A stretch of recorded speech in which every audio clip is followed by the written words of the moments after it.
Hello viewers, অপরূপার লাইফস্টাইলে আপনাদের সবাইকে স্বাগত। আজ আমি আপনাদের সাথে শেয়ার করব ছোলার ডালের মিষ্টি বা ছোলার ডালের লাড্ডু। এটি খেতে খুবই সুস্বাদু হয়ে থাকে আর বানানো খুবই সহজ। তাহলে চলুন, আমি এখানে 250 গ্রামের মতো ডাল আগে থেকেই ভিজিয়ে রেখেছিলাম এবং এরপরে এটিকে সামান্য লবণ এবং জল দিয়ে মিক্সার করে নিলাম। এরপর আমি এই পেস্টটির মধ্যে সামান্য লবণ, হলুদ এবং সামান্য জল দিয়ে একটি ব্যাটার বানিয়ে নিচ্ছি।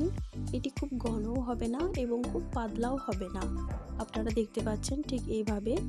এরপর কড়াইয়ে তেল গরম করে নিয়ে আমি তেলের মধ্যে সামান্য ঘি দিয়েছিলাম। এরপরে এই ব্যাটারটি দিয়ে ছোট ছোট বড়া আকারে এগুলিকে ভেজে নেব। একটু উল্টে পাল্টে বেশ কড়া করে ভেজে নিতে হবে। গোল্ডেন ব্রাউন কালার হলেই আমি এটিকে তুলে নিচ্ছি। এরপরে আমি আরও কয়েকটা বড়া ভেজে নিয়েছিলাম। এরপরে এই ছোলার ডালের বড়াগুলিকে মিক্সারে দিয়ে পাউডার বানিয়ে নেব, তবে খুব বেশি মিহি করতে যাবেন না, ঠিক এই রকম। এরপর একটি কড়াইয়ের মধ্যে 100 গ্রামের মতো চিনি নিয়ে আমি সিরামটা বানিয়ে নিচ্ছিলাম।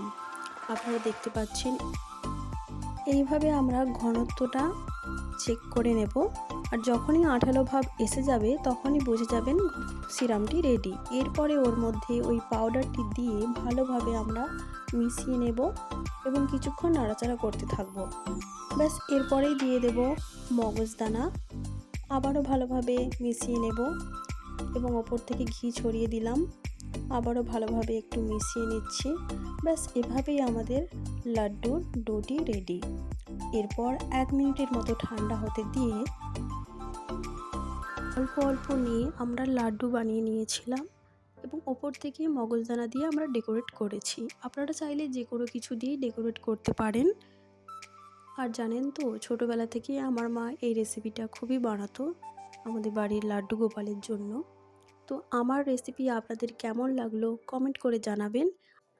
আর আমার চ্যানেলে নিত্য নতুন ভিডিও পেতে সাবস্ক্রাইব করুন অপরূপাস লাইফস্টাইল।